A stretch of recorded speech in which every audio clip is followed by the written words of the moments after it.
Greg Chappell incident, you were playing in Australia. I mean, this one of your best knocks, 2003 4 at Gabba, that series. Before that, you went to Greg Chappell and took some advice from him on how to manage the bounce, Australian bounce. And then it's no secret that you recommended his name to BCCI for the coach. Yeah, I did. But then within 3 months, everything soured. Did that leave a lot of hurt in you, or did that make you stronger, the whole incident? A bit of both. Initially it was a bit of surprise that why did it go to that level, but then it made me stronger. If you had to describe that in one word, the whole episode, what would that word be? Unfortunate. So, but then I came back and played. I had scored 10,000 runs in one-day cricket by then, and I never played one-day cricket for 8 months. And then when I came back that year, scored the most runs in the world in one-day cricket. Yeah. The year I came back. So I didn't understand what was the reason to be left out. I kept playing Test cricket, but didn't play one-day cricket for almost 8-9 months. So I found it a bit unfortunate, and I found it a bit personal. Was it personal? Yeah, 100%. It cannot be on merit. On merit base, yeah. Because when somebody scores 10,000 runs in 9 years and not get a place in the team, I was not old. I was 31, 32 at the peak of my career. So I was a little surprised, but then things happen in life.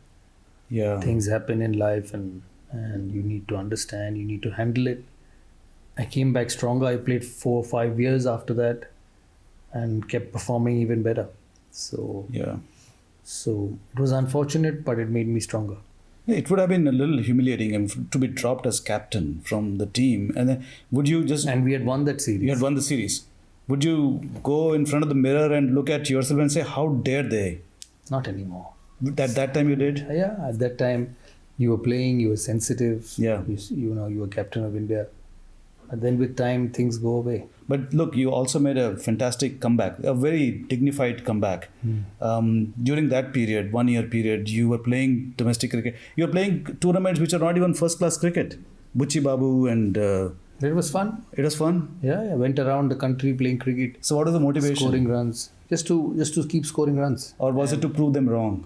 No, to keep scoring runs and show the selectors that, I'm still playing well, still scoring runs and performing. So, and I enjoyed playing cricket because, as you grow older, this game goes away. And you have a certain time to play, and I kept playing and kept scoring runs and kept reminding the selectors that I was still good enough. So was there anyone who stood by you during that period that the world doesn't know about?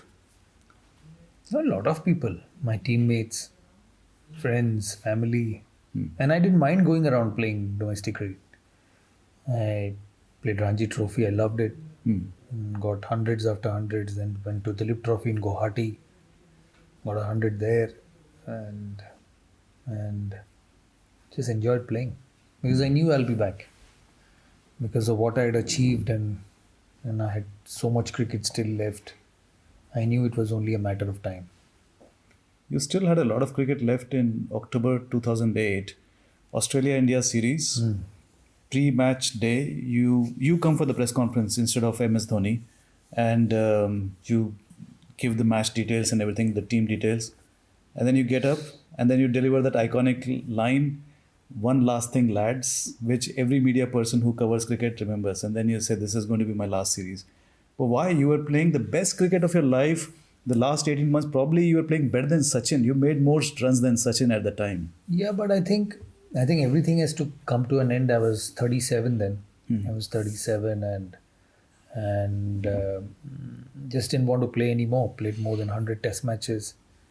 Wouldn't get picked for the one-day team anymore, me and Rahul, because India were looking ahead for the 2011 World Cup, by which we would have been 40 years old, 40, 41 years old. So we were looking ahead, and it really didn't mean anything continuing playing. So, and I always believe that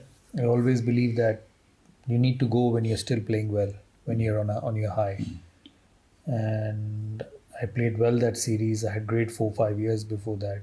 But as you know, everything has to come to an end. A lot of us got surprised with Virat Kohli retiring. He's just 36 years old, fit. Although he still plays IPL, still plays one-day cricket, but it's never the same. So But as I said, you know, you have to finish playing someday. And Right. I thought that was the best time to finish the game, and